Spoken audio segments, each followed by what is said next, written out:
Warahmatullahi wabarakatuh. Waalaikumsalam warahmatullahi wabarakatuh. Assalamualaikum warahmatullahi wabarakatuh. Ya, sebelumnya perkenalkan nih teman-teman, namaku Septi selaku moderator yang insya Allah akan memandu sesi kajian kita bersama Ustazah Flawaria pada malam hari ini gitu. Nah, sebelum kita sapa pembicara kita, perkenankan aku untuk membacakan sekilas biografi tentang beliau ya. Nah, Ustazah Flawaria ini merupakan lulusan dari Fakultas Ilmu Sosial dan Politik tahun 2011 di UGM. Nah, beliau itu akrab dipanggil Ustazah Flo atau Ustazah Flower. Beliau lahir di Jakarta 4 November 1988. Dengan domisilinya saat ini adalah beliau tinggal di Sleman, Yogyakarta. Nah, selain produktif dengan menerbitkan beberapa buku, ternyata beliau ini seorang founder apa? Founder Kelas Muslimah gitu. Mungkin teman-teman udah ada yang tahu ya Kelas Muslimah itu apa? Nah, ini tuh media edukasi buat para muslimah yang ingin produktif dan juga menginspirasi gitu. Nah, mungkin teman-teman bisa juga nih follow Instagramnya di @kelas_muslimah yang di sana itu banyak banget ada kisah-kisah tentang sahabiah gitu. Jadi kita bisa meneladani kisah-kisah mereka itu. Nah, gitu. Nah, karena berhubung ustazahnya udah ada di antara kita nih, mungkin nggak usah lama-lama ya. Kita langsung sapa aja langsung ke ustazahnya. Bismillah. Assalamualaikum ustazah. Waalaikumsalam warahmatullahi wabarakatuh. Ya, ustazah gimana kabarnya ustazah? Alhamdulillah ala kulli hal. Alhamdulillah. Nah, mungkin karena untuk menyingkat waktu juga ya ustazah, kita bisa langsung mulai untuk kajiannya ya ustazah. Oke. Ya. Waktu dipersilakan. Oke, kita mulai ya teman-teman semuanya. A'udzubillahi minasyaitonirrajim. Bismillahirrahmanirrahim. Assalamualaikum warahmatullahi wabarakatuh. Waalaikumsalam warahmatullahi wabarakatuh. Alhamdulillah ala kulli hal. Raditu billahi robba wa bil islami dina Nabi Muhammadin nabiyya wa rasulah. Rabbi zidni ilma warzuqni fahma. Baik teman-teman semuanya yang saya cintai karena Allah, selalu yang pertama dan utama segala puji dan syukur kita panjatkan kehadirat Allah karena pada malam hari ini ya Masya Allah, ini waktunya entah kenapa sekali ya, malam Ahad, jam 8 malam ya. Biasanya mungkin pada ngapain ya malam Ahad? Mungkin ada yang nonton, ada yang ngerjain tugas, ada yang nyetrika tadi ya mungkin tadi saya dengar, atau ada yang menghabiskan waktunya berkumpul dengan anggota keluarga karena kita qadarullah masih di ini ya di era pandemi. Tapi Masya Allah lagi-lagi atas segala kuasa Allah, atas kehendak Allah kita dapat bertemu pada malam hari ini di salah satu taman surganya Allah, yaitu di majelis ilmu. Saya selalu bersemangat ketika ketemu sama teman-teman muslimah, walaupun belum bisa bertatap muka secara langsung, atau mungkin di sini ada beberapa yang sudah pernah bertemu dengan saya ketika di Jogja. Tapi senantiasa saya selalu bersemangat sekali bertemu dengan para muslimah solihat yang selalu bersemangat, selalu antusiasme itu selalu tinggi untuk menuntut ilmu karena Allah. Jadi mari yang pertama saya selalu mengingatkan untuk luruskan niatnya karena Allah. Jangan sampai teman-teman sudah memberikan waktu ya, malam Ahad udah dengerin kajian, udah mengeluarkan kuota yang tidak sedikit, tetapi tidak dihitung sebagai ibadah di hadapan Allah. Kenapa? Karena niatnya masih belum lurus. Bukankah innamal a'malu binniyat? Sesungguhnya apa yang kita perbuat, apa yang kita lakukan itu dihitung, dilihat dari niatnya. Maka luruskan niatnya karena Allah, bukan karena keterpaksaan, bukan karena udah daripada nggak ada kerjaan, aku mendingan ikut kajian gitu ya, atau karena perkara yang lain, tapi luruskan niatnya karena Allah Subhanahu Wa Taala. Dan kenapa saya selalu berbahagia ketika menjumpai teman-teman muslimah? Karena sesungguhnya dalam banyak hadis diangkat sekali keutamaan bagi mereka yang selalu bersemangat untuk menuntut ilmu. Di antaranya dalam hadis Muslim ya, Allah Subhanahu wa taala melalui Rasulnya Rasulullah Shallallahu alaihi wasallam memberikan kita kabar gembira. Apa itu? Bahwasanya jika ada seseorang yang ingin gitu ya, langkah kakinya dimudahkan menuju surganya Allah, maka ketika masih hidup, ia akan senantiasa selalu bersemangat untuk menuntut ilmu. Maka semoga dengan semangat yang teman-teman berikan pada malam hari ini dan di kajian-kajian selanjutnya, itu merupakan tanda bahwa Allah berkenan untuk menjadikan kita salah satu bagian dari penghuni surganya Allah Subhanahu wa Ta'ala. Allahumma amin. Salawat dan salam senantiasa kita curahkan kepada junjungan kita Nabi besar Nabi Muhammad Sallallahu Alaihi Wasallam. Allahumma sholli wa sallim wa barik alaih, kepada para sahabat, sahabat, tabiin, tabiat, dan semoga kita termasuk dari hamba Allah dan umat Rasulullah yang istiqomah dalam kebaikan. Saya rasa semuanya mengalami titik hijrahnya masing-masing. Betul ya, ada yang berhijrah diawali dengan yang tadinya belum menutup aurat, akhirnya atas kehendak Allah, atas kuasa Allah gitu ya, la haula wala quwata illa billah, dia jadi mau menutup auratnya. Yang tadinya dia rajin banget tuh gonta-ganti pasangan ya, mohon maaf, pokoknya hidupnya nggak akan enak kalau kalau nggak ada pasangannya gitu ya. Tapi atas izin dari Allah dia bertaubat dan akhirnya memutuskan untuk tidak mau pacaran lagi. Banyak, setiap orang punya titik hijrahnya masing-masing. Tapi terlepas dari titik hijrah kita ada di mana, ada tugas lagi yang lebih menantang dari sekedar memutuskan untuk berubah karena Allah. Apa itu? Untuk istiqomah, untuk terus berada dalam kebaikan dimanapun kita berada. Baik itu dalam kebersamaan, ya kan lebih mudah ya teman-temannya untuk taat ketika berada dalam jamaah. Teman-teman pasti akan lebih positif vibes-nya itu akan lebih berasa kalau ketemu langsung sama teman-teman nih. Tapi qadarullah Allah berikan kita ujian di era pandemi ini, belum bertemu secara langsung, tetapi itulah ujian keistiqomahan. Tetap taat walaupun dalam kesendirian. Tetap istiqomah ya, tetap memperhatikan ada penuntut ilmu walaupun tidak bertemu secara langsung. Seperti sekarang nih kita lagi mau ikut kajian di Zoom walaupun tidak bisa bertatap wajah secara langsung, tetapi saya yakin teman-teman pasti memperhatikan adab dalam menuntut ilmu. Di antaranya ya menjaga auratnya, kalau bisa berwudu terlebih dahulu, ya dipersiapkan catatannya, karena orang yang mencatat kajian langsung ya di saat materi itu disampaikan oleh pembicara itu akan lebih terasa dapat ilmunya dibandingkan dengan mereka yang menanti-nanti atau hanya sekedar mendengarkan. Karena ilmu itu ibaratnya seperti kuda tunggangan yang bisa lepas kemana-mana, tapi diikatnya dengan cara apa? Diikatnya dengan cara ditulis. Jadi dipersiapkan nih senjata para penuntut ilmu untuk mencatat. Dan lebih baik lagi catatan yang teman-teman sudah buat pada malam hari ini tidak hanya selesai di teman-teman, tetapi salah satu bentuk dakwah teman-teman ada dengan men-share berbagai catatan kebaikan. Semoga itu menjadi ladang kebaikan buat teman-teman sekalian. Oke, kita akan bicara dengan tema. Makanya tadi saya mengatakan ini waktunya ini banget ya, waktunya luar biasa amazing. Udah malam Ahad ya, jam 8 pula mendekati waktu istirahat, kita bicara tentang menjadi seorang istri yang sholihah. Semoga teman-teman materi ini menjadi motivasi buat teman-teman, khususnya buat saya pribadi ya, karena alhamdulillah saya menikah sejak tahun 2012, tahun 2021 berarti menginjak usia 9 tahun pernikahan. Sesungguhnya menjadi istri yang solihat itu adalah proses yang tidak akan pernah berhenti. Tidak ada katanya, waduh aku istri solihat ketika akad nikah selesai, udahlah selesai solihatnya, enggak. Tapi setelah itu ujian akan semakin datang dan itulah yang akan membuat kita bertahan dalam kesolihan kita sebagai seorang istri atau tidak. Maka insya Allah pada malam hari ini kita akan mempelajari itu, walaupun sebenarnya dalam satu kali pertemuan tidak akan cukup begitu banyak hal yang harus kita persiapkan, tapi saya sangat mengharapkan pertemuan malam ini dijadikan pengantar, dijadikan pemantik, dijadikan semangat ya untuk teman-teman belajar terus tanpa berhenti. Bahkan ketika teman-teman sudah menikah, sudah memiliki anak, bahkan sudah memiliki cucu begitu ya, tapi terus belajar. Nah, untuk materinya, saya minta bantuan dari teman-teman panitia untuk share materinya, dan saya persilahkan untuk teman-teman nanti mendapatkan soft copy-nya di panitia. Tuh ya, ada 32 halaman ya. Jadi nanti saya tidak akan membahas semuanya, karena nanti takut terlalu malam.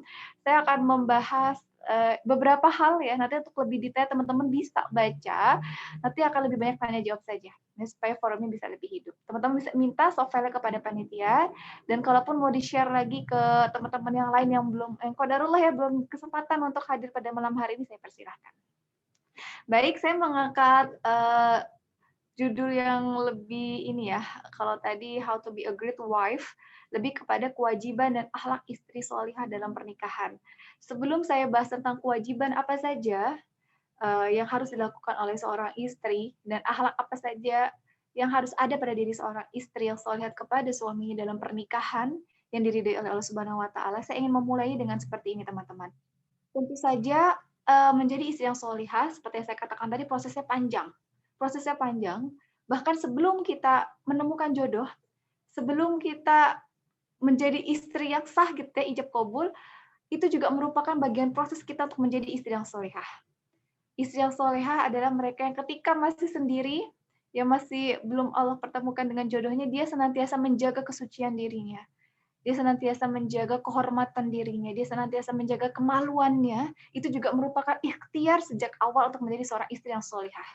Ya, makanya saya katakan di awal, semua itu berproses. Tidak ada kata finishnya.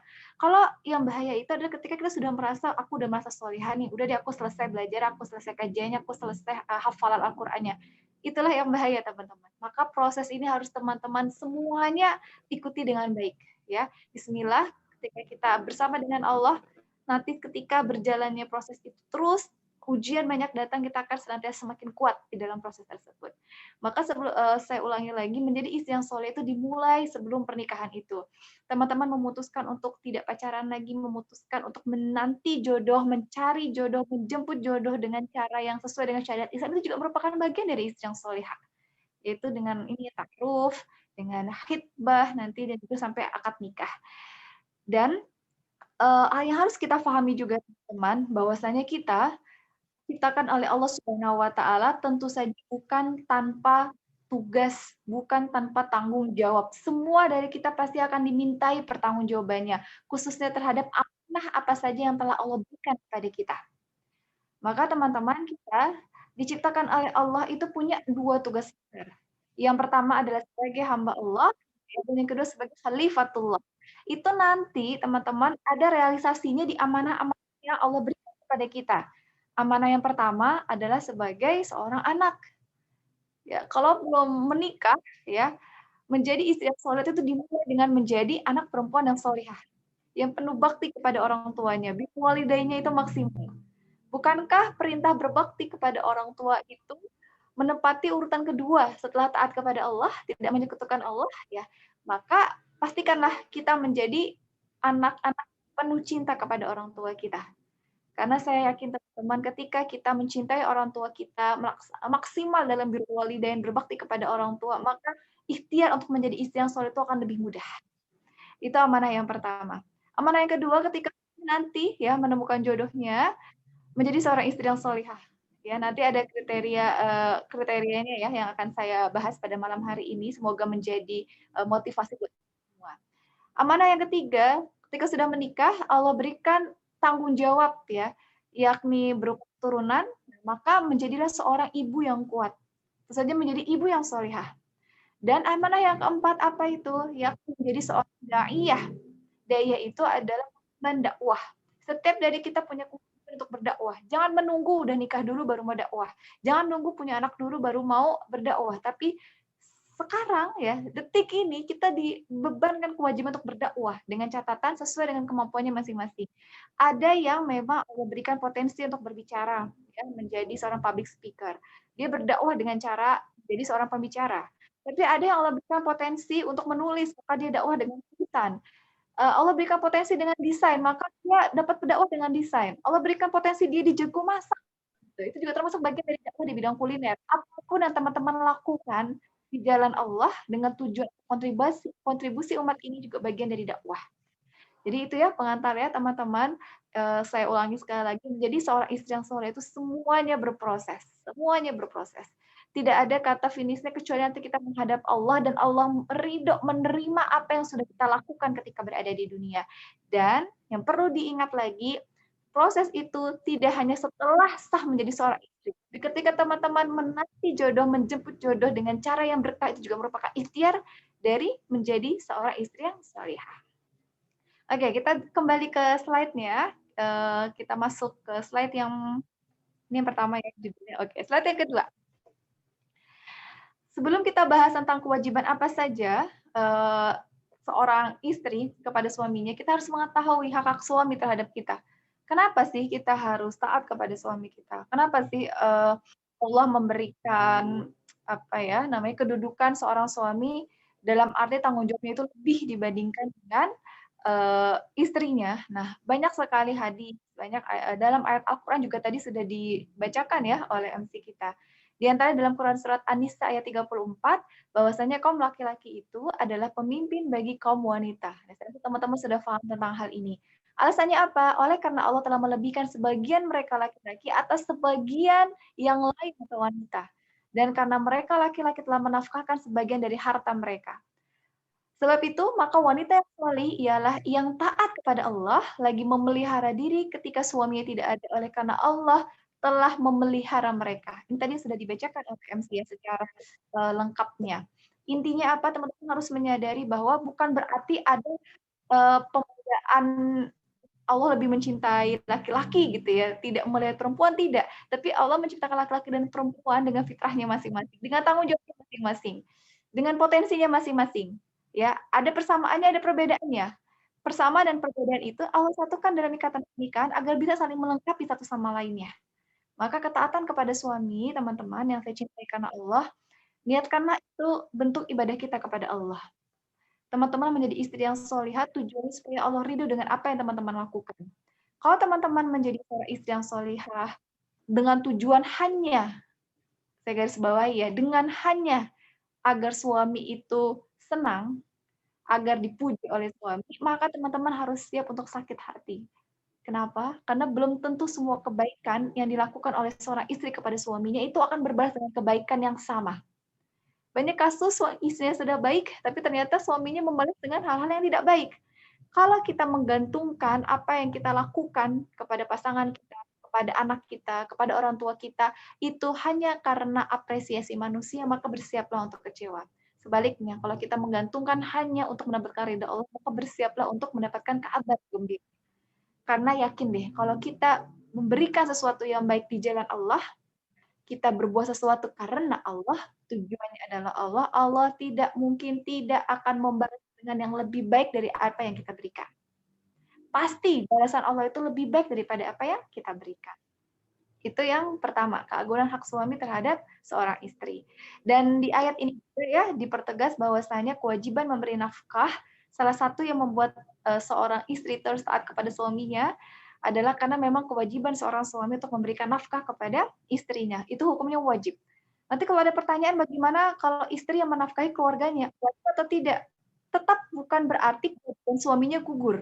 Kalaupun yang memang memberikan nafkah itu sang istri, tetaplah suami itu tetap wajib untuk memberikan nafkah kepada keluarganya. Terus nafkah yang diberikan istri kepada keluarganya itu jatuhnya adalah sedekah. Dan sedekahnya itu sangat besar sekali pahalanya. Maka Allah itu adil, teman-teman. Tidak membedakan laki-laki dan perempuan. Semua memiliki kesempatan yang sama untuk berbuat kebaikan. Tinggal kitanya mau atau enggak. Seperti itu ya. Oke, kita lanjutkan lagi. Slide yang ketiga. Nah, Rasulullah Shallallahu Alaihi Wasallam bersabda, seandainya aku memerintahkan seseorang untuk sujud kepada yang lain, maka tentu saja yang diperintahkan adalah seorang istri untuk sujud kepada suaminya. Kenapa? Karena saking besarnya tanggung jawab seorang suami kepada istrinya. Itu artinya semakin besarnya ketaatan yang harus diberikan oleh sang istri kepada suaminya. Ya.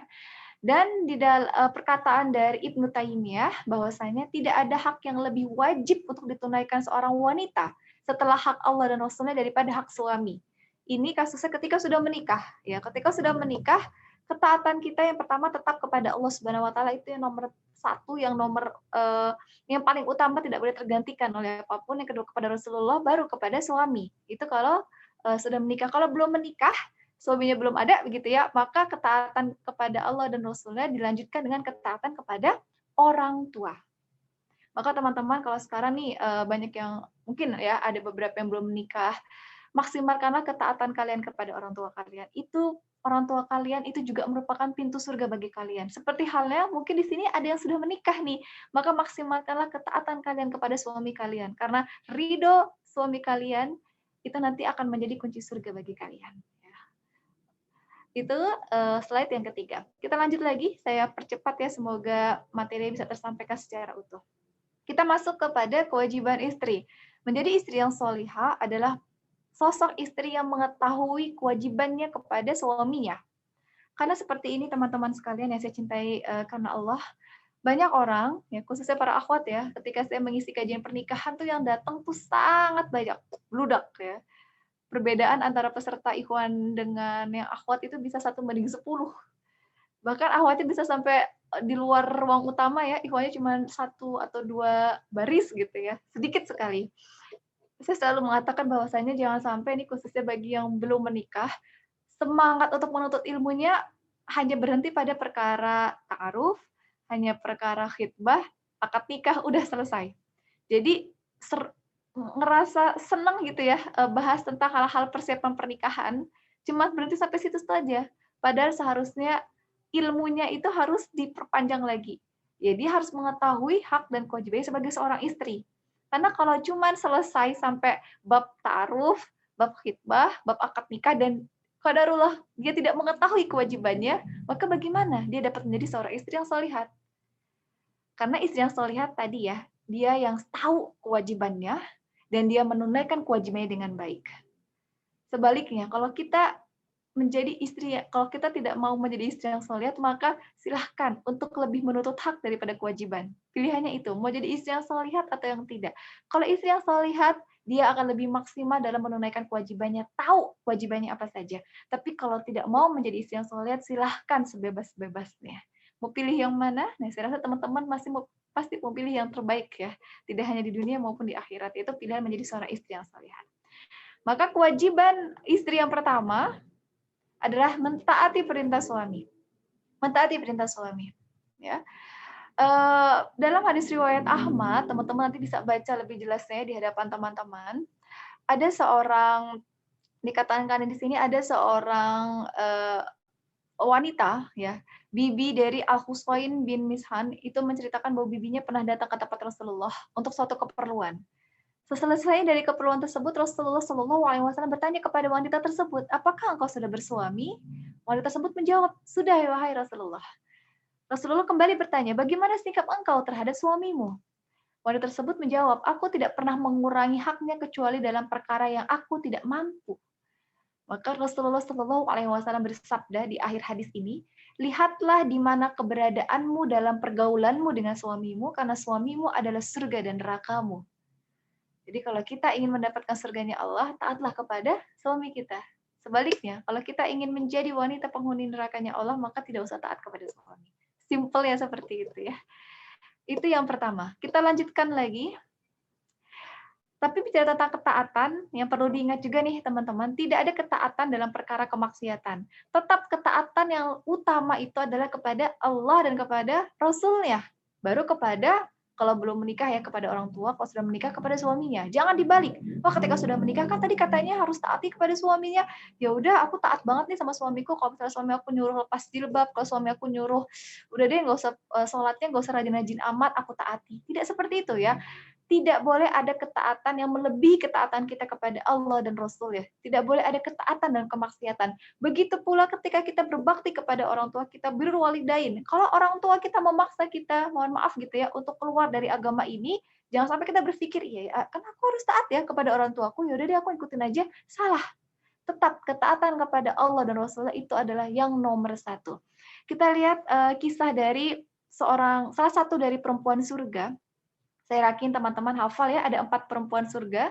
Yang pertama adalah kalau kita runut dari masa kenabian, dari masa nabinya, yang pertama adalah di zaman Nabi Musa alaihissalam. Kita mengetahui ada sosok yang bernama Bunda Asiyah binti Muzahim. Beliau merupakan istri dari Firaun.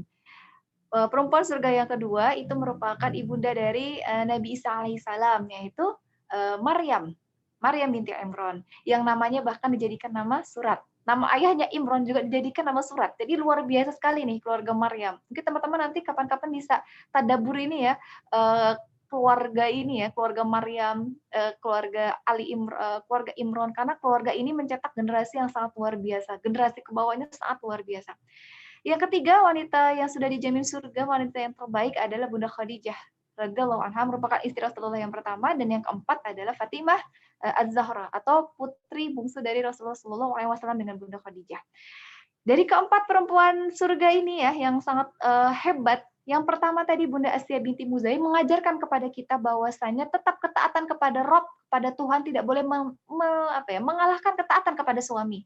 Saat itu Bunda Astia bersuamikan Firaun. Kita tahu Firaun itu adalah raja yang sangat zalim, yang bahkan mengaku dirinya sebagai seorang Tuhan dan menyuruh istrinya untuk kembali ya berpindah keyakinan. Yang tadinya mengimani Tuhannya Musa alaihissalam, dimintalah istrinya, dipaksalah istrinya untuk kembali menganggap bahwa suaminya lah yang harus dia anggap sebagai Tuhan. Tapi lihat Bunda Astia binti Muzahim, dalam hatinya tetap dia teguh, istiqomah gitu ya, memegang prinsip bahwa tidak ada ketaatan yang boleh dilangkahi, kecuali yang pertama hanya ketaatan kepada Tuhannya, kepada Rob kita, kepada Allah Subhanahu wa Ta'ala. Jadi walaupun disiksa oleh suami sendiri, tetap dalam lisannya, dalam seluruh perkataannya, hanya Allah yang akan terus dipercaya sampai akhir kehidupannya. Ya, nanti teman-teman silahkan dibuka di Quran Surat At-Tahrim ayat 11 ya. Ditadabur, dilihat artinya bahwasanya ini merupakan doa dari Bunda Astia binti Muzahim ketika disiksa oleh suaminya Firaun. Apa itu? Ya Rob, bangunkanlah sebuah rumah di surga. Dan bantulah aku, lindungilah aku dari orang-orang yang zalim. Ya, jadi Bunda Astia memberikan kita pelajaran untuk lebih taat kepada Allah, kepada Rasulullah dibandingkan dengan suami dalam hal ini taat dalam kemaksiatan tidak ada. Jadi teman-teman semoga dapat ditangkap poinnya. Kita lanjutkan lagi slide yang ke-6. Oke. Kewajiban istri yang solihah yang kedua, yang sepertinya ini tantangan ya di masa sekarang, karena banyak yang entah lupa, entah nggak tahu, atau entah tahu tapi nggak mau melakukannya, yakni berdiam di rumah dan tidaklah keluar kecuali dengan izin suami. Bukan berarti harus selalu diam terus ya. Kalau memang ada keperluan keluar gitu ya, harus dengan izin suami. Maka saya di berbagai forum kajian pernikahan ya, yang saya diskusi dengan para muslimah, saya selalu mengawali dengan begini, apakah kalian siap untuk menikah? Siap-siap Mbak, siap-siap gitu. Yakin siap-siap Mbak. Oke, kalau beneran siap, kalau saya nanya kepada kalian, kalian mau keluar gitu ya, untuk keperluan apapun, siap nggak untuk selalu izin kepada suami kalian? Banyak yang mundur, aduh aku nggak siap nih, aku orangnya tuh bebas gitu ya, nggak mau lah ribet izin-izinan. Nah, berarti dia belum paham tuh, kewajiban seorang istri yang soleh adalah senantiasa meminta izin kepada suaminya kalau dia ada keperluan keluar rumah. Dalam Quran Surat Al-Ahzab ayat 33, ya Allah Ta'ala berfirman, dan hendaklah kamu tetap di rumahmu, dan janganlah kamu berhias dan bertingkah laku seperti orang-orang jahiliyah yang dahulu. Mungkin banyak yang nanya, kenapa sih istri yang soleh itu harus izin kepada suaminya kalau mau keluar rumah? Kayak ngekang gitu ya mungkin ya. Ada yang berpikir sebenarnya itu karena saking besarnya tanggung jawab seorang suami kepada istrinya. Ketika istrinya keluar ya, apapun ya, ketika sudah menikah, maka tanggung jawab seorang istri itu jatuh bukan lagi kepada orang tuanya, tapi kepada siapa? Kepada suaminya. Maka karena saking besarnya tanggung jawab seorang suami kepada istrinya, salah satu bentuk ketaatan istri yang soleh kepada suami ini senantiasa meminta izin kepada suaminya kalau mau keluar.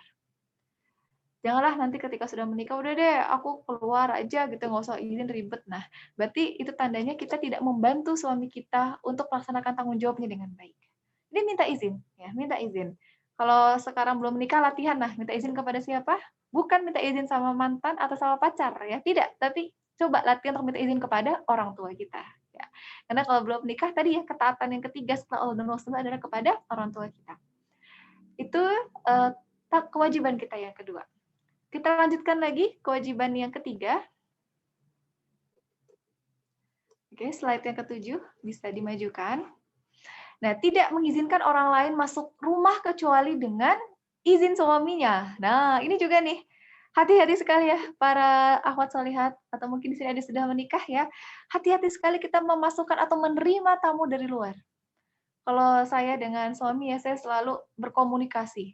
Kalau misalnya saya ada mau hubungi, entah itu ikhwan ataupun akhwat, ya, itu saya selalu tanya sama suami saya, Mas, ini ada yang mau ke rumah untuk nganterin barang gitu ya, atau untuk memberikan sesuatu, atau untuk silaturahim, boleh atau tidak? Saya selalu nanya seperti itu. Maka ketika dia menghubungi saya, mau berkunjung ke rumah, ya saya selalu bilang nanti dulu ya, saya tanya dulu sama suami saya. Nah, teman-teman nanti juga ketika sudah menikah seperti itu ya. pastikan suami tahu dan mengizinkan, tidak hanya tahu ya, tapi mengizinkan siapapun yang masuk ke rumah kita.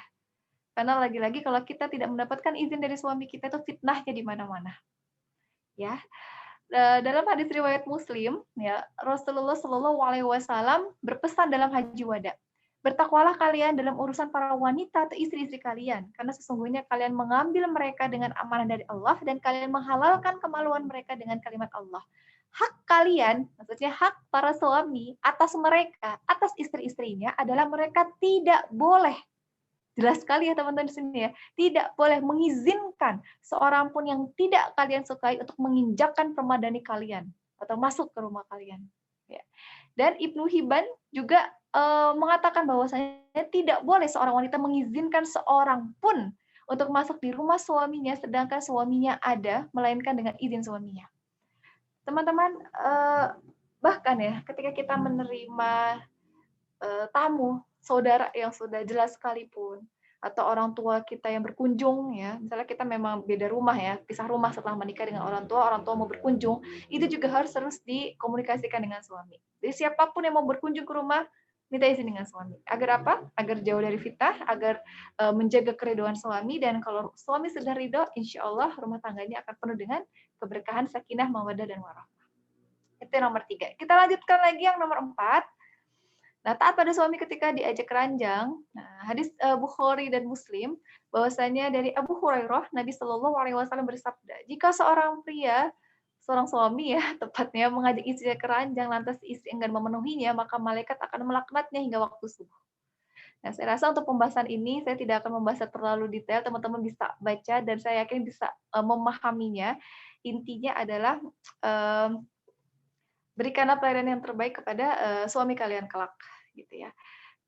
Karena insya Allah kalau misalnya masalah urusan ranjang itu baik, gitu ya, itu akan lebih memudahkan untuk menjalin ikatan cinta. Oh, ikatan cinta tidak hanya nama sinetron ya, tapi ya ikatan cinta antara suami istri akan lebih harmonis lagi ketika seorang istri itu taat kepada suaminya dalam hal khususnya urusan ranjang.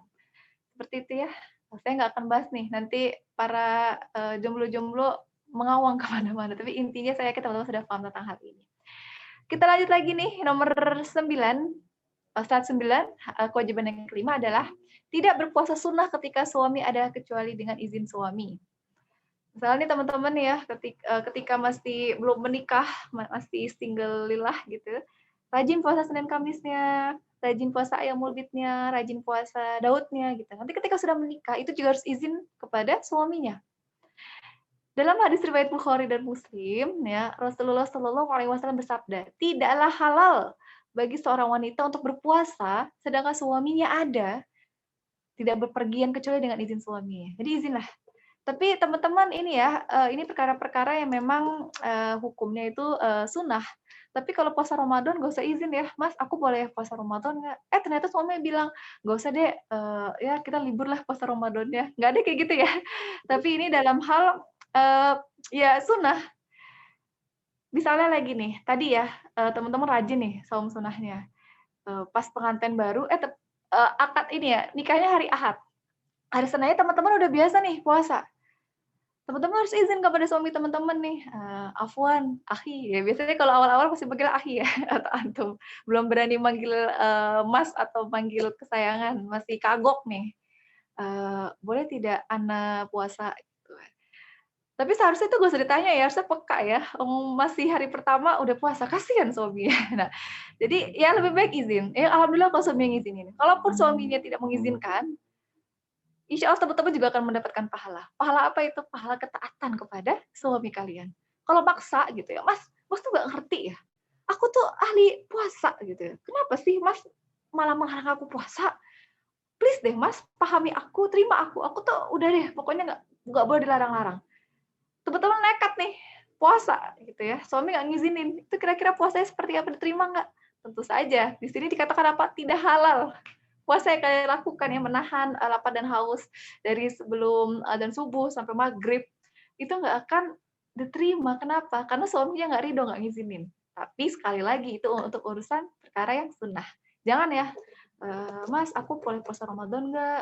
Mas aku boleh sholat maghrib nggak? Nah gitu-gitu gak usah ditanya ya, kecuali hal-hal yang sunnah. Oke, kita lanjutkan ya. Yang keenam, tidak menginfakkan harta suami kecuali dengan izinnya. Nah, tadi ya izin. Kenapa sih harus izin? Keluar rumah izin, menerima tamu izin, mau sedekah izin. Ya itu, bentuk ketaatan istri kepada suaminya ya memang salah satunya dengan cara izin di berbagai hal. Karena tanggung jawab suami itu sangat besar kepada kita. Dalam hadis riwayat Tirmizi ya, Rasulullah Shallallahu Alaihi Wasallam bersabda, janganlah seorang wanita menginfakkan sesuatu dari rumah suaminya kecuali dengan izin suaminya. Bahkan kalau mau sedekah gitu ya, dan itu pakai uang suami, ngambil dari dompet suami, bilang, Mas, aku boleh sedekah nggak? Oh, sedekah berapa, Dek? Ya, ini aja deh, Mas, 10.000, kurang deh, 1 juta, sini Mas kasih. Nah, kan kalau izin kan bisa lebih banyak kan dapet ya. Nah, dibandingkan dengan diam-diam gitu ya, ambil dompet. Aduh, suami aku nih kayaknya nggak mau sedekah deh, kayaknya susah banget ya sedekahnya. Udah deh, aku ambil aja yang paling ini ya, lembarannya yang paling kusut gitu ya, biar dia nggak ketahuan. Nah, itu yang salah teman-teman, izin aja gitu. Kalaupun nanti lagi-lagi suami tidak mengizinkan, teman-teman tetap dapat pahala. Pahalanya apa? Ketaatan kepada suami. Jangan dianggap remeh teman-teman. Ah, masa dapetnya cuma pahala taat doang? Emang taat itu gampang?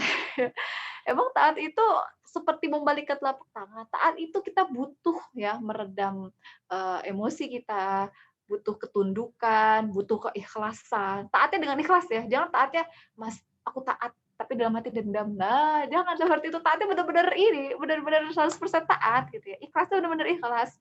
Jangan taatnya cuma di lisan tapi hatinya tadi ya hasad, kata-katanya ya taatnya di depan, di belakang ngomongin suaminya. Nah, jangan seperti itu. Itu ya teman-teman ya. Jadi izin kalau bersedekah atas harta suami. Lanjut lagi nih yang ketujuh. Nah, bersyukur dengan pemberian suami. Masya Allah. Ini poin yang sangat penting teman-teman. Karena syukur inilah yang bisa membuat seorang istri itu nanti menjadi bahan bakar api neraka atau menjadi penghuni surganya Allah Subhanahu wa taala.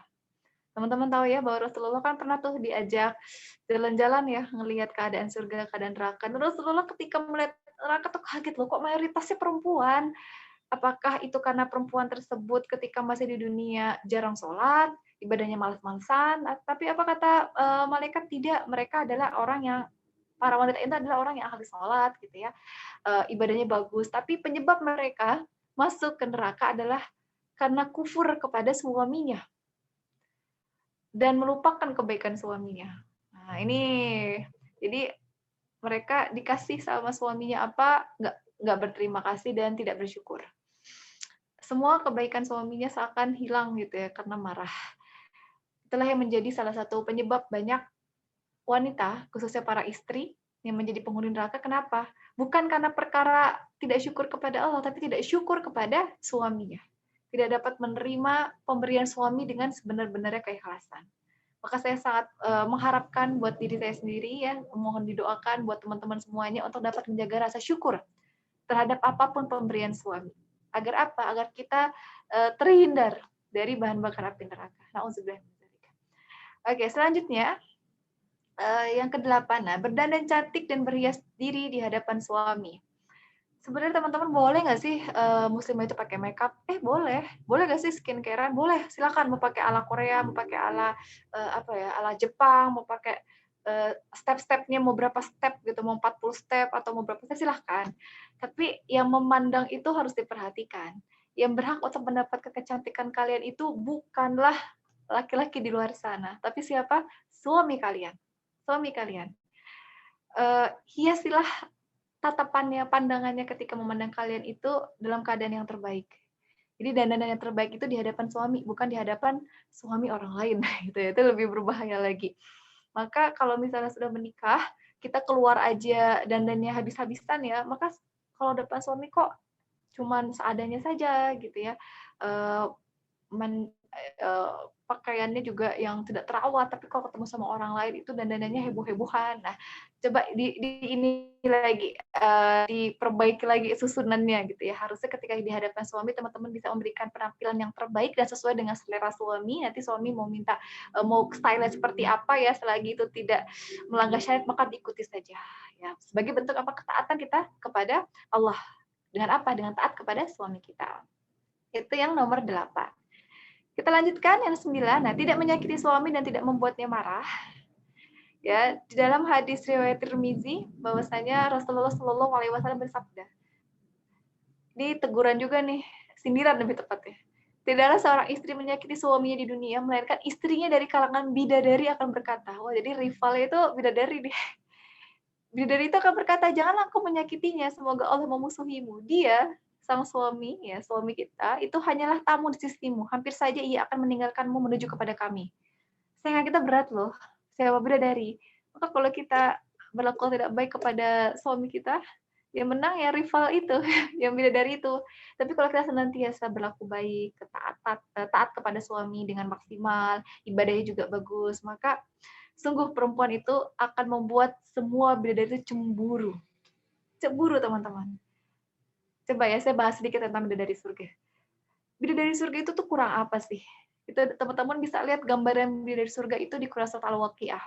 Ya, mereka itu akrab, mereka itu dan juga di surat Ar-Rahman ya, mereka itu seperti perhiasan, cantik sekali. Aduh, gak usah bayangin deh luar biasanya kecantikan bidadari. Tapi bidadari itu akan lebih kalah pamornya dibandingkan dengan wanita dunia yang masuk ke surganya Allah. Kenapa? Karena ibadahnya. Karena rajin sholatnya, karena rajin saumnya, karena taat kepada suaminya. Hal-hal yang tidak dilakukan oleh bidadari. Karena bidadari itu kan ketika diciptakan Allah, tidak ada yang namanya fase bayi bidadari. Wah, ini bayi nih bidadarinya gitu ya. Ada bidadari yang merangkak, gitu ya, belajar jalan, tidak. Tapi langsung diciptakan Allah itu dengan langsung dalam keadaan yang terbaik, ya, dengan fisik yang terbaik. Ya, mereka tidak seperti wanita di dunia yang mereka tidak sholat seperti kita ya ibadah-ibadah di dunia tidak mereka lakukan ketika berada di surga. Itulah yang membuat wanita di dunia itu lebih cantik, pamornya itu lebih melesat dibandingkan dengan di surga. Asalkan apa? Wanita dunia tersebut menjalankan perintah Allah, taat kepada Allah dan juga taat kepada suaminya. Seperti itu ya teman-teman, semoga menjadi motivasi. Dan yang ke-10, oke, ada lagi nih, slide ke-14, kita Oke, ke-10. Nah, ini ya yang terakhir terkait kewajiban, yakni berkabung ketika meninggalnya suami selama 4 bulan 10 hari. Ada masa idahnya ya, teman-teman ya. Jadi kalau seorang suami yang seorang istri tinggal oleh suaminya, janganlah kemarin suami meninggal, besok saya udah nikah lagi. Tunggu, ada masa idahnya, ada 4 bulan 10 hari. Nanti teman-teman bisa baca ya, masa idah ketika dicerai itu berapa hari, terus juga masa idah ketika suami istrinya itu melahirkan, itu nanti ada pembahasannya masing-masing ya, waktunya berbeda-beda. Tapi di sini dalam artian ketika ditinggal oleh suaminya, memang harus ada masa yang harus dia lalui sebelum memutuskan untuk menikah. Ya, di dalam Quran surat Al-Baqarah ya, ayat 234, teman-teman bisa baca lebih jelasnya lagi. Dan sebentar ya. Dipertegas lagi dalam Quran surat dalam hadis riwayat Bukhari dan Muslim bahwasanya Rasulullah Shallallahu Alaihi Wasallam bersabda, tidak dihalalkan bagi seorang wanita yang beriman kepada Allah dan hari akhir untuk berkabung atas kematian seseorang lebih dari 3 hari, kecuali atas kematian suaminya, yaitu selama 4 bulan 10 hari. Ini yang sering dilupakan, teman-teman. Termasuk masa idah ya, tidak keluar rumah.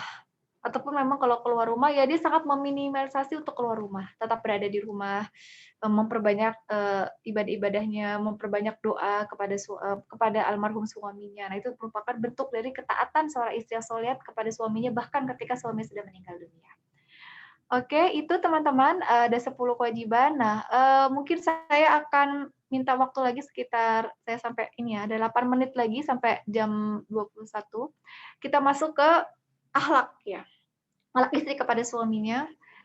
Yang pertama, memilih suami yang baik. Oke, tadi ya saya katakan di awal sekali kajian ini dimulai. Jadi seorang istri yang soleh itu dimulai dari bagaimana kita mencari suami yang baik gitu ya. Dan tentu saja mencari suami yang baik sebelum kita sibuk memikirkan siapa nanti jodoh aku ya, aku ketemu di mana ya sama papanya anak-anak nanti gitu ya. Gue sering pikir itu, tapi kita upgrade kapasitas diri ya, persiapan pernikahannya dari segi ruhiyahnya dapat, dari segi fikriyahnya. Ini seperti sekarang nih, teman-teman lagi persiapan menuju istri soleh dalam bidang apa? Dalam bidang ruhiyahnya dapat, ilmu ilminya dapat ya, ilmu pengetahuannya dapat, terus juga persiapan dari segi jasadiahnya, fisiknya juga teman-teman harus diusahakan dari sekarang, olahraga jadi jaga, makan makanannya yang halal dan toib yang bergizi ya, jangan bergadang, diperhatikan juga minum air putihnya, terus juga persiapan dari segi materinya, bagaimana teman-teman dapat mengelola keuangan dengan baik. Betul sih, nafkah itu menjadi tanggung jawab dari suami, tapi bukan berarti kita lepas tangan terhadap urusan nafkah.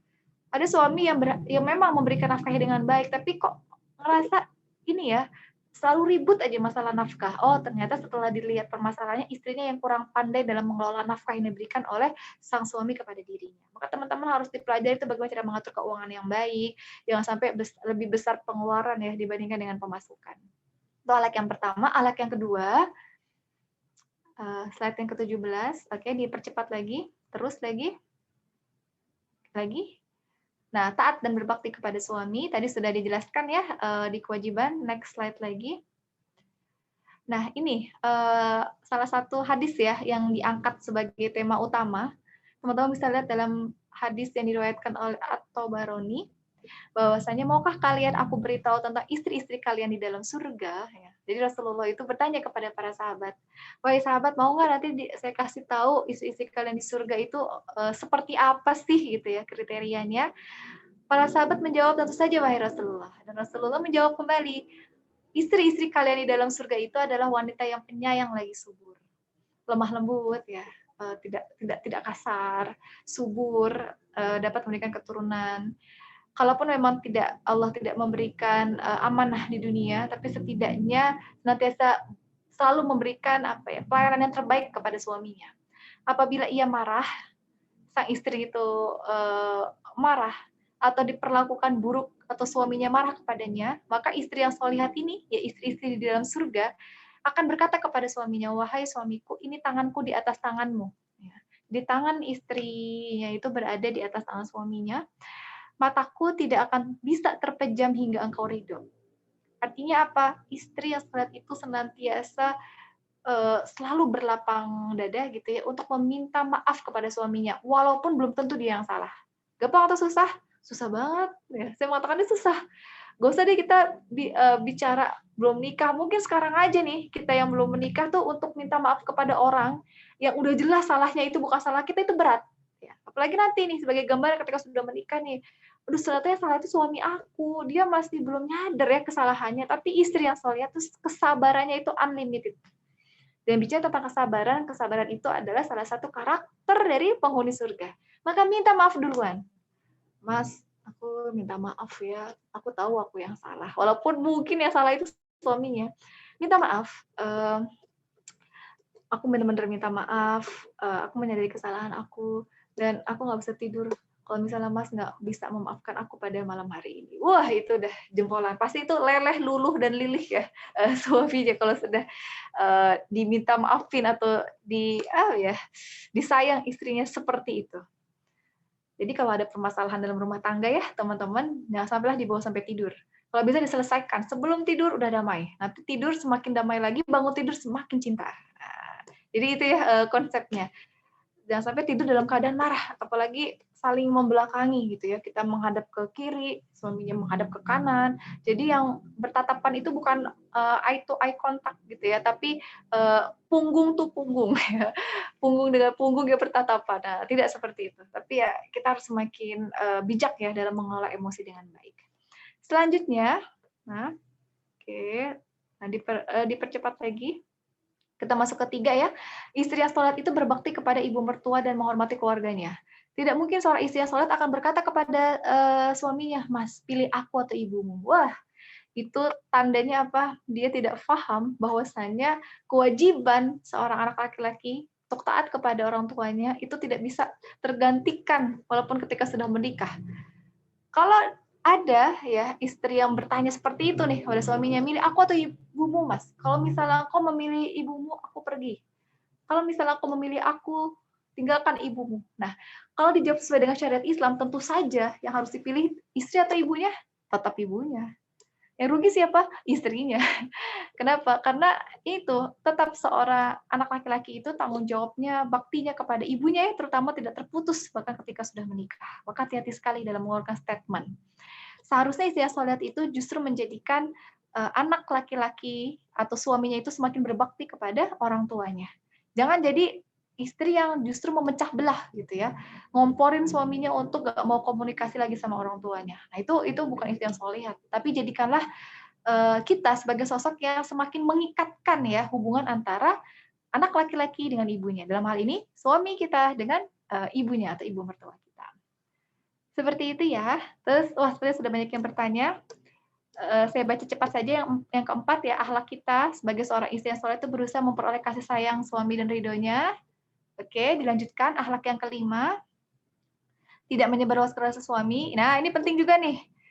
Aku lagi mangkal banget sama suami aku. Aku mau tulis di status WhatsApp gitu ya. Suami aku buat bete gitu ya. Suami aku tuh nyebelin banget. Kalian tuh lagi emosi, tulis di caption Instagram, di Instastory, update di status Facebook, di status WhatsApp.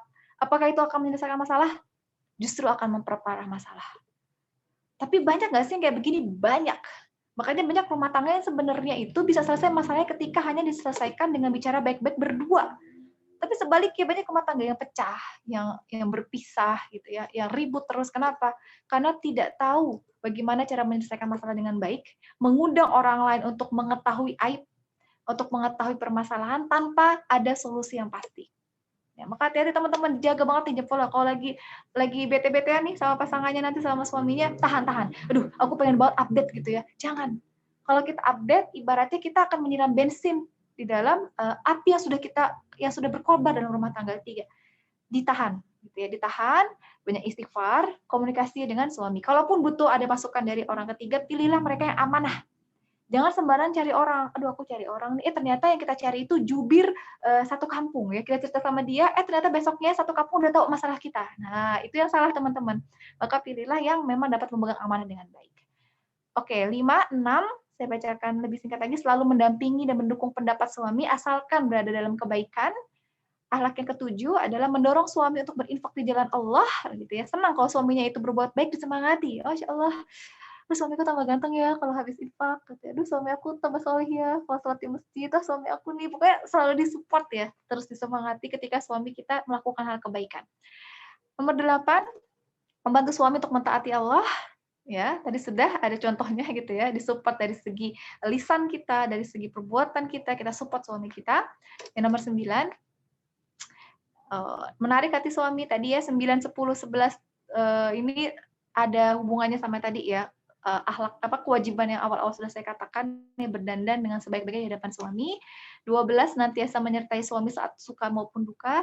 Jadi taat sama suami jangan cuma tanggal muda doang ya. Aduh, lagi gajian ya aku taat banget sama suami aku, tapi kalau udah tanggal tua, aduh taat aku berkurang. Janganlah kayak gitu. Taat itu tidak hanya berdasarkan nominal rekeningnya masuk ke transfer ini ya, ke nominal transferan yang masuk ke rekening kita, tidak. Tapi taat itu mau suka, mau duka, mau bahagia, mau senang, mau tertawa, mau menangis, tetap bersama dengan suami kita. Oke, itu cukup ya kayaknya ya. Nah, nanti yang lain bisa teman-teman baca saja, karena ini sudah banyak yang bertanya, dan juga sudah semakin malam. Semoga materi yang saya sampaikan bisa teman-teman pahami dengan baik, dan menjadi pemantik ya, menjadi motivasi untuk bisa terus berikhtiar menjadi seorang istri yang salihah. Seperti itu, mohon maaf jika saya ada salah. Silahkan nanti materi bisa minta kepada panitianya detail hadis-hadisnya, karena tidak semua hadis saya bacakan ya, karena terlalu banyak. Saya kembalikan kepada MC. Allahu a'lam bishawab. Assalamualaikum warahmatullahi wabarakatuh. Waalaikumsalam warahmatullahi wabarakatuh. Nah, wah, Masya Allah ya. Terima kasih buat Ustazah atas pemaparan materinya. Insya Allah banyak sekali nih hikmah yang bisa kita ambil. Nah, di sini tuh udah ada beberapa pertanyaan ya yang masuk di kolom chat. Mungkin bisa aku bacain ya dari pertanyaan yang teratas. Di sini ada pertanyaan dari Kiki di Sidoarjo. Pertanyaannya, terkait masa idah, bagaimana patokan masa idah untuk istri yang bekerja? Apakah tidak boleh bekerja sama sekali, sedangkan butuh pemasukan untuk keluarga setelah ditinggal suami? Kan mayoritas tempat kerja tidak mengizinkan libur sampai 4 bulan, maksimal 7 hari yang saya ketahui. Terima kasih. Nah, silakan Ustazah. Saya langsung jawab saja ya, Mbak ya, supaya tidak overlap dengan pertanyaan yang lain. Betul, makanya saya katakan tidak semua orang memahami masa idah ya. Pada masa idah itu termasuk bagian dari syariat Islam yang harus kita laksanakan. Kalaupun memang qadarullah ya kita harus terus bekerja untuk menghidupi keluarga, maka memang niatkan itu untuk bekerja. Dan kalaupun keluar rumah, itu ya pastikan kita dapat menutup aurat dengan baik, dapat menjaga sikap dengan baik, gitu ya. Tapi memang lebih utama adalah kita di rumah. Dan yang membantu untuk memenuhi kebutuhan rumah tangga itu dari saudara-saudara kita. Tapi lagi-lagi itu merupakan itu pilihan yang terbaik. Tapi kalaupun memang daruratnya harus tetap bekerja, ya tidak bisa ditinggalkan, tidak bisa digantikan, dan memang kebijakannya tidak ada yang sampai memberikan cuti ya. Kan jarang ya ada yang mengatakan cuti masa idah gitu ya. Biasanya cuti melahirkan ya, atau cuti apa ya, karena sakit gitu ya. Tapi kan jarang ada yang memberikan masa idah ya, kecuali mungkin perusahaan-perusahaan yang paham terkait syariat ini. Kita tidak bisa melakukan banyak hal dan ditimbang gitu ya maslahat dan mudaratnya, maka silahkan tetap bekerja, tapi perhatikan adab-adabnya, perhatikan juga aurat kita tetap dijaga dengan baik, dan banyak beristighfar, ya banyak beristighfar. Minta ampun kepada Allah, dan yakin bahwa Allah pasti memahami apa yang kita lakukan memang karena darurat, tapi terus minta ampun kepada Allah, agar Allah senantiasa memberikan ridhonya kepada apa yang kita lakukan. Seperti itu memang daruratnya seperti ini ya, karena saya mengatakan tidak semua orang paham akan masa idah ini. Contohnya banyak ya yang ditinggal suaminya nggak nyampe 4 bulan, ya berapa minggu udah nikah lagi gitu ya. Beda, kalau laki-laki nggak ada masa idahnya. Istrinya meninggal kemarin, besoknya laki-laki mau nikah lagi itu silahkan. Tapi kalau seorang istri itu ada masa idahnya. Maka seperti itu ya, semoga pertanyaan saya terjawab. Dan kita doakan ya, kita doakan, sama-sama mendoakan bagi yang memang ditinggal oleh suaminya dan memang harus terus bekerja gitu ya. Semoga dengan dia bekerja itu Allah juga senantiasa meridhoinya, menjaganya. Minimal hati kita itu gini teman-teman, kita melakukan sesuatu yang kita sudah tahu nih sebenarnya tuh kurang Allah sukai. Minimal tuh hati kita tidak suka mengerjakan itu. Minimal sekali iman ya kok kayaknya berat ya, tapi kita kerjakan. Makanya memperbanyak istighfar tadi, mohon ampun kepada Allah, dan terus yakin bahwa Allah pasti akan bersamai orang-orang yang selalu mengingat Allah. Masalah rezeki tidak usah khawatir, Allah sudah menjamin rezeki kita masing-masing. Yang bisa kita lakukan adalah ikhtiar dengan sebaik-baiknya, mentaati syariat Allah sesuai dengan kemampuan kita. Jadi ada kata-kata sesuai dengan kemampuan. Kalau memang kemampuan kita tidak bisa menembus kebijakan itu, ya sudah gitu ya. Itu yang sudah bisa kita lakukan. Sejauh itu pun taat kepada Allah sampai titik itu pun sudah merupakan perjuangan yang luar biasa. Barakallah yang bertanya ya, semoga menjadi seorang yang semakin kuat gitu ya. Semakin Allah jaga, semakin Allah cintai, dan kedepannya semakin Allah berikan kebahagiaan dalam kehidupannya. Allahumma amin. Lanjut ke pertanyaan selanjutnya. Ya, saya lanjut ke pertanyaan yang kedua ya. Oke. Di sini ada dari Isna ini, dari Tangerang Selatan, pertanyaannya. Assalamualaikum Ustazah Floweria. Mau tanya, kalau kewajiban dan hak suami itu apa ya, sekalian mencari nafkah dan menjadi suami yang baik kepada keluarganya, lalu apalagi ya Ustazah? Apakah juga sebanyak hak dan kewajiban istri? Ya, itu Ustazah. Silahkan. Ya, Masya Allah ya. Jadi sebenarnya materi ini akan lebih enak kalau kita compare dengan kewajiban suami kepada istrinya. Tapi karena memang keterbatasan waktu, begini saja, karena saya pengen malam ini lebih fokus kepada istri. Nanti tolong saya diingatkan ya kepada panitia yang menghubungi saya akan mengirimkan materi kewajiban suami kepada istrinya dalam bentuk soft file ya. Jadi biar teman-teman bisa bacanya bisa lebih runut lagi ya, lebih jelas lagi hadisnya apa saja. Karena kalau saya sampaikan malam ini takutnya nanti waktunya akan habis ya, dan tidak bisa membahas pertanyaan yang lain. Tolong diingatkan saya sehingga nanti teman-teman setelah mendapatkan materi yang malam ini, mudah-mudahan nanti ke depannya dalam pekan ini juga insya Allah saya ikhtiarkan untuk bisa mengusulkan materi tentang kewajiban suami kepada istrinya.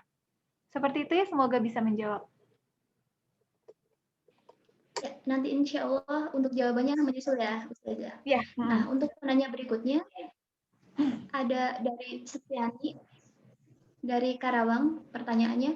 Assalamualaikum, apa saja tips ikhtiar untuk akhwat dan apa kedudukan menjadi istri yang kedua? Syukran, Ustazah.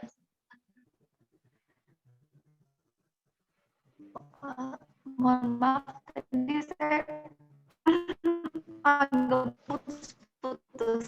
Bisa diulang lagi pertanyaannya?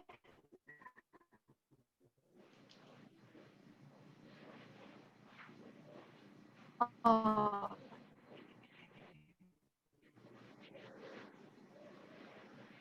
Oh istri yang kedua itu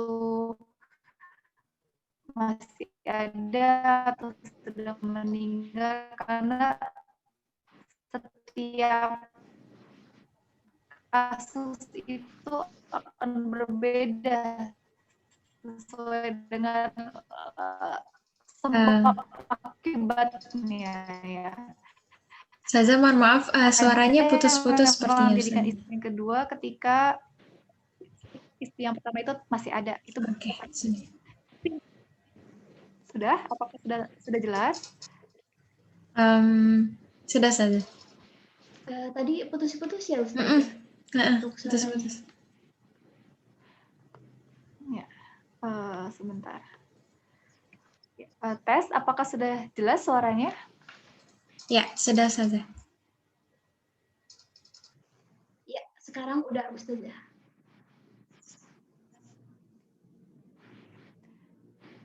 Ya, halo, assalamualaikum. Waalaikumsalam. Sekarang udah jelas, udah.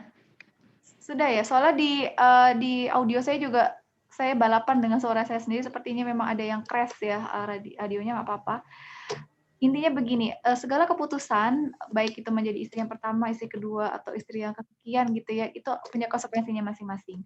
Kalau ditanya persiapan apa nih untuk menjadi istri yang kedua, jujur saja saya tidak bisa menjawabnya karena memang tidak ada pengalaman di bidang itu ya. Apa yang saya sampaikan hanya sekedar teori saja, tapi saya tidak bisa menyampaikan karena memang saya tidak mengalaminya begitu. Tapi intinya menjadi istri yang berapapun kita harus pahami kewajiban kita. Harus memahami kewajiban kita kepada suami kita itu apa saja. Kita dapat menjadi sosok istri yang sebenarnya taat kepada suami kita. Dan mungkin ya karena ini bukan sama ya, sudah ada sosok ya wanita sebelum kita, maka kita juga harus mempersiapkan hati kita dengan lebih kuat lagi. Maka mohon maaf, saya tidak bisa memberikan jawaban yang pasti karena takutnya memang itu hanya sekedar teori saja. Saran saya coba yang bertanya gitu ya, itu bisa mencari rekomendasi memang dari yang pernah mengalami di posisi tersebut ya. Karena nanti jawabannya akan lebih real lagi dibandingkan dengan jawaban saya yang akan yang ada. Tapi kembali lagi, coba fokus kepada melaksanakan kewajiban kita, perbanyak doa, lebih mempersiapkan hati, gitu ya, dan ditambah lagi kesabarannya. Karena pasti ujiannya akan berbeda dibandingkan dengan menjadi istri yang pertama. Seperti itu, maaf ya jika kurang memuaskan, karena saya tidak bisa ya memberikan jawaban dan tidak alami secara langsung. Seperti itu. Allahu a'lam bishawab. Baik Ustazah, kita lanjut ke pertanyaan berikutnya ya. Ini ada pertanyaan dari Fitri di Karawang. Pertanyaannya, bagaimana sikap baik seorang istri untuk menjaga pandangan suami hanya padanya, tidak melirik wanita lain? Terima kasih. Silahkan Ustazah.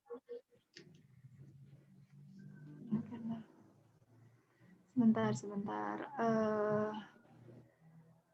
Bagaimana sikap baik seorang istri untuk menjaga pandangan suami hanya pada tidak melirik wanita lain? Betul.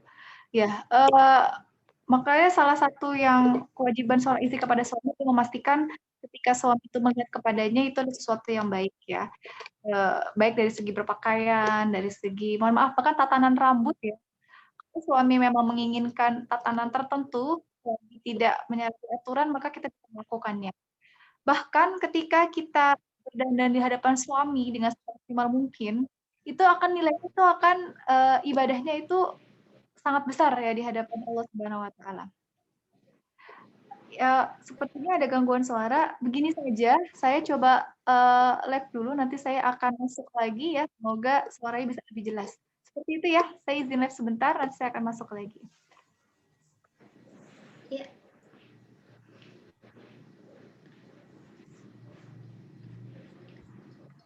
Ini sambil menunggu ustazahnya ya, kita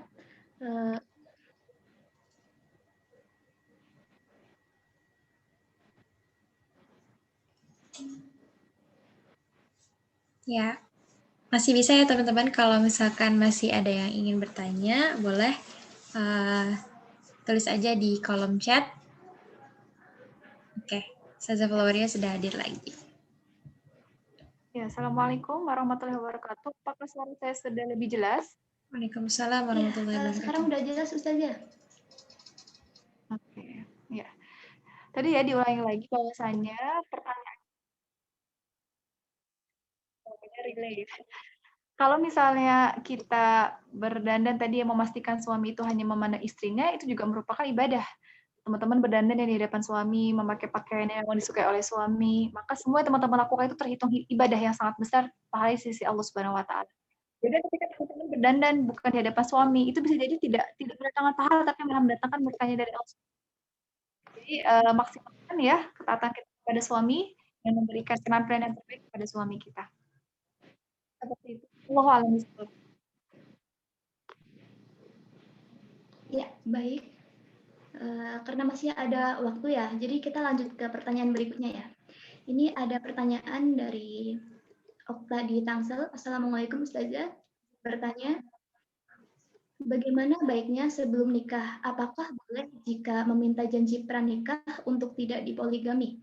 Dan jika yang sudah terlanjur menikah, namun ternyata suami beritahu ingin berpoligami, bagaimana cara menyikapinya?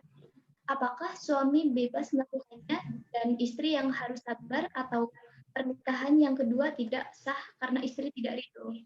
Pertanyaan kedua, jika pasangan sudah wafat atau bercerai, apakah jodoh Mohon maaf, saya sama sekali tidak bisa mendengar suaranya. Jika Dan ini qadarullah saya ini ya nggak ada gambarnya ya. Saya cuma bisa melihat video saya sendiri. Kalau malam ini kenapa mungkin ada permasalahan di Zoom-nya atau di sinyal. Nah, ya saya menawarkan opsi seperti ini ya teman-teman. Apakah teman-teman tergabung dalam WhatsApp group? Kalau misalnya teman-teman tergabung dalam WhatsApp group atau Telegram ya, teman-teman nanti bisa mengirimkan pertanyaan kepada panitia. Nanti panitia akan mengumpulkannya kepada saya. Nanti akan saya jawab lewat voice note. Seperti itu ya. Karena sepertinya akan lebih maksimal kalau saya bahasnya itu lewat voice note saja. Karena kalau seperti ini banyak yang terputus dan pertanyaan tidak akan bisa saya dengar dengan baik. Jadi seperti itu ya teman-teman ya. Mungkin bagi yang mau bertanya malam hari ini, tapi masih atau masih bingung memikirkan pertanyaannya apa, silahkan dikumpulkan pada malam hari ini. Saya tunggu sampai besok pagi. Mudah-mudahan besok malam saya bisa mengirimkan voice note untuk jawaban-jawabannya. Ya, dan termasuk pertanyaan yang tadi di awal yang masih putus-putus yang belum saya menjawabnya, silahkan ulang lagi. Semua pertanyaan dikirim saja. Semoga besok atau hari Senin saya kirimkan lagi. Beserta dengan janjikan ya teman-teman terkait kewajiban suami kepada istrinya. Oke, itu cukup dari saya. Janjikan teman-teman kewajiban suami kepada. Oke, itu cukup dari saya, Mbak. Ya, baik. Jadi untuk pertanyaannya nanti akan dikirim jawabannya melalui voice note dari ustazahnya ya. Ya, terima kasih kepada ustazah yang telah acara ya ustazah. Boleh dipersilakan untuk memberikan closing statement-nya. Oke, ya. Closing statement dari saya, di dalam Al-Quran setidaknya ada 4 tipe pasangan, teman-teman. Tipe pasangan yang pertama tadi sudah saya bahas ya, Bunda Asiyah binti Muzahim dengan suaminya Fir'aun, di mana istrinya taat, suaminya ketaatan. Tapi bahasanya apa? Ada surga. Tipe yang pertama. Tipe yang kedua adalah kebalikan dari tipe yang pertama, yakni suaminya taat, istrinya yang tidak taat. Itu dalam Surat At-Tahrim ayat 10. Istri dari Nabi Nuh dan Nabi Lut. Dan apa ganjaran dari istri yang tidak taat kepada suaminya, yang berkhianat kepada suaminya? Ganjarannya adalah mereka dijadikan perumpamaan bagi orang-orang yang kafir dan dimasukkan ke dalam neraka jahanamnya Allah Subhanahu wa taala. Itu tipikal yang kedua. Tipikal yang ketiga adalah suami maupun istri dua-duanya bekerja sama dalam ketidaktaatan kepada Allah. Dalam surat Al-Ahqaf ya teman-teman, bagaimana pasangan Abu Lahab dan istrinya Ummu Jamil berkolaborasi, bekerja sama untuk membunuh, mencelakai keponakannya sendiri, Rasulullah Shallallahu Alaihi Wasallam. Dan ganjarannya apa? Lagi neraka jahanamnya Allah Subhanahu Wa Taala. Dan mari kita semua yang ada di sini berikhtiar untuk masuk tipikal yang keempat. Apa itu? Baik suami maupun istrinya, semuanya adalah orang-orang yang taat, yang saling mencintai dalam ketaatan kepada Allah. Seperti siapa? Seperti dalam keluarga Nabi Ibrahim alaihissalam, seperti dalam keluarga Rasulullah Shallallahu Alaihi Wasallam. Dan tentu saja proses untuk taat itu butuh waktu. Tidak ada yang ini, teman. Jangan pernah berkecil hati, wah kayaknya aku susah nih menjadi istri yang soleh. Kata siapa? Yang selalu membisikkan itu adalah setan. Setan itu selalu membisikkan, udah kamu pasti gagal ya jadi suami istri. Kau pasti punya aib di masa lalu yang berat, mungkin mendapatkan rumah tangga yang sakinah mawadah warahmah, udah nggak usah hijrah, udah maksiat terus aja. Itu sebenarnya adalah ujian dari Allah gitu ya. Berupa apa? Bisikan-bisikan setan. Kita harus lawan itu. Kita harus yakin kalau kita bertobat menuju Allah, pasti nanti akan balasannya luar biasa. Maka teman-teman, semoga pada malam hari ini teman-teman tidak berhenti kajiannya sampai sini, terus menuntut ilmu karena Allah. Terus semangat gitu ya. Semangatnya bukan untuk dapat suami yang solih, yang cakep, yang tajir. Itu urusan belakangan. Tapi semangatnya supaya apa? Supaya Allah ridho dengan kita. Dan kalau sudah Allah ridho, Allah pasti akan memberikan balasan yang lebih baik, yang lebih amazing, yang lebih istimewa, dan yang lebih keren dibandingkan dengan apa yang kita pikirkan. Barakallahu lakum buat teman semuanya. Semoga persahabatan kita, pertemuan kita diganti oleh Allah Subhanahu wa Ta'ala. Saling dalam kebaikan, tetap jaga kesehatan, tetap mengingatkan, saling menasihati, saling mendoakan, dan semoga kita semua yang ada di sini Allah pertemukan kembali di surga. Allahumma amin. Saya mohon maaf ya jika ada salah, jika dalam penyampaian ada yang kurang berkenan. Sesungguhnya yang salah itu datangnya dari teman-teman, dan yang betul itu datang dari Allah Subhanahu wa Ta'ala. Selamat untuk berproses menjadi muslim lebih baik lagi setiap waktunya. Assalamualaikum. Waalaikumsalam Ustazah. Ya, terima kasih banyak atas closing statement-nya Ustazah. Kalau dari kajian yang tadi ada beberapa hal yang saya highlight ya. Jadi memang nggak ada hal yang wajib untuk ditunaikan seorang wanita solihah setelah hak Allah dan Rasulullah ya dari hak suami gitu. Jadi insya Allah kalau kita melakukan hal-hal atau berperilaku yang diridhoi suami, maka kita akan mendapatkan ridho dari Allah juga gitu. Nah, kurang lebihnya seperti itu dari saya sebagai moderator. Mohon undur diri. Saya kembalikan lagi ke MC. Silakan, El. Oke, jazakumullah khairan kasih kepada Ustazah Flauria dan Septi ya selaku moderator. Sebelum Ustazah live, mungkin kita foto bersama dulu, boleh ya Ustazah? Boleh teman-teman di on dulu kameranya supaya kita bisa foto bareng. Oke, masih ada yang off, boleh di on dulu. Aku izin mute ya yang nggak bisa kepencet. Oke. Ya teman-teman udah siap? Oke, aku hitung ya. Hitungan ketiga, aku foto. Bismillahirrahmanirrahim. 1, 2, 3. Oke, sebentar ya teman-teman. Sebentar. Room yang kedua nih sekarang. Oke. Bismillahirrahmanirrahim. 1, 2, 3. Oke. Sebentar.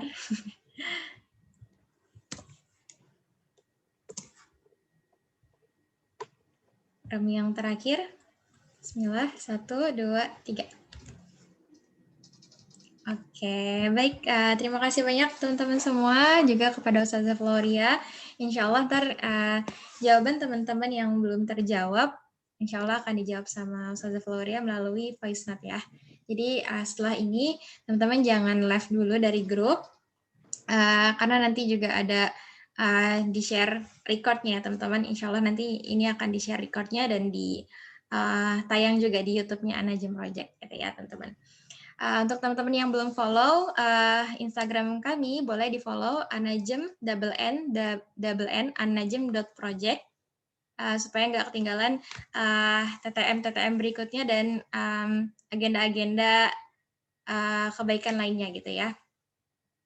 boleh juga setelah ini teman-teman share insight yang teman-teman dapat dari TTM hari ini, boleh di-post di IGS-nya atau di sosmednya, di tag ke Anajem Project, juga boleh tag ke Instagramnya Ustazah Floria ya gitu ya. Oke, teman-teman semua, kita akhiri dengan membaca kalam hamdalah. Alhamdulillahirrabbilalamin. Istighfar 3 kali. Astagfirullahaladzim, astagfirullahaladzim, astagfirullahaladzim. Doa penutup kafaratul majelis. Subhanaka Allahumma bihamdika asyhadu an la ilaha illa anta astaghfiruka wa atubu ilaik. Oke, sampai ketemu di TTM yang kelima insya Allah. Terima kasih banyak teman-teman, sekali lagi termasuk yang sudah memberikan infak maupun doa-doa terbaiknya melalui Google formulir di registrasi ya. Sampai ketemu teman-teman semua. Assalamualaikum warahmatullahi wabarakatuh. Waalaikumsalam. Saya pamit ya semuanya ya. Selamat istirahat. Salam untuk keluarga. Sehat selalu. Ditunggu pertanyaannya. Sampai ketemu di voice note ke depan ya. Izin ya. Assalamualaikum. Siap, Ustazah. Waalaikumsalam warahmatullahi wabarakatuh. Oke, teman-teman boleh jika ingin live dipersilahkan.